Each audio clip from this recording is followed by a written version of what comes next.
For more on US-China relations, we're joined by George Yip in Boston. He's a distinguished visiting professor at Northeastern University and also the author of 2 books on China: Pioneers, Hidden Champions, Changemakers and Underdogs, and China's Next Strategic Advantage, from imitation to innovation. Professor Yip, welcome to the program. Hello, how are you? So, phase 1 of the trade deal took months of intense negotiations, and now we have Trump's latest statement almost undoing that progress. Do you see this as a temporary setback in the trade dispute or something more serious? Well, I suppose it depends on the politics, what happens in the election. I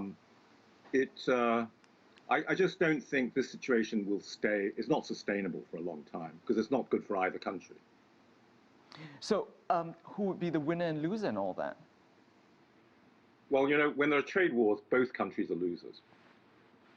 Right. So, Professor, as you brought up the election, we cannot ignore clearly that this is an election year for President Trump. Such rhetoric is, we know, very popular among his base. Do you think this is just campaign talk?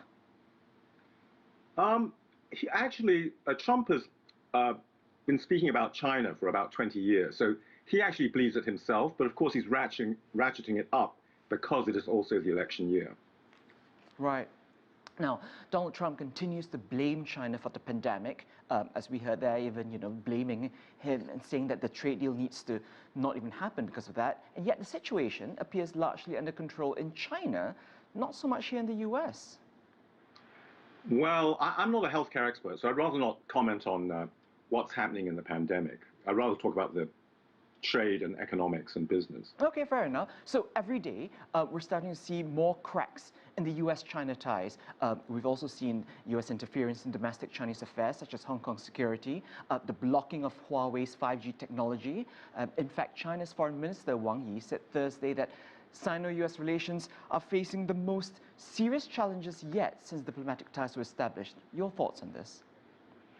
Well, of course, you've all heard about this Thucydides trap of what happens when a rising power confronts the incumbent power.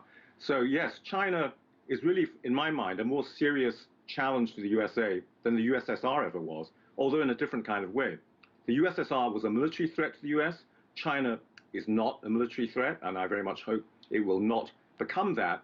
But it is a challenge in terms of its political and economic model. And really, the USA is kind of waking up to this, and probably the USA needs to start changing its own economic model in some ways, such as in terms of its education system, tying it more to students being able to get jobs, such as at my university, Northeastern, where we have this co-op program where students work some of the time and then study some of the time. But certainly, Americans are surprised by the success of China since the reforms over the last 40 years and how this has accelerated, really, since the last, I'd say, 15, 20 years. Surprised by the progress, also threatened by the progress? Yes, I think that's pretty clear that many Americans have felt threatened because the USA has been used to being #1 in everything. And even in my own field of research, innovation, the USA has always thought of China as imitating, but it's clear from my own research over many years that China is also now starting to innovate in its own way and challenging the US and Western economies also. So how do we change course? What needs to happen for relations to improve, would you say, Professor? I think both sides need to understand the other side better.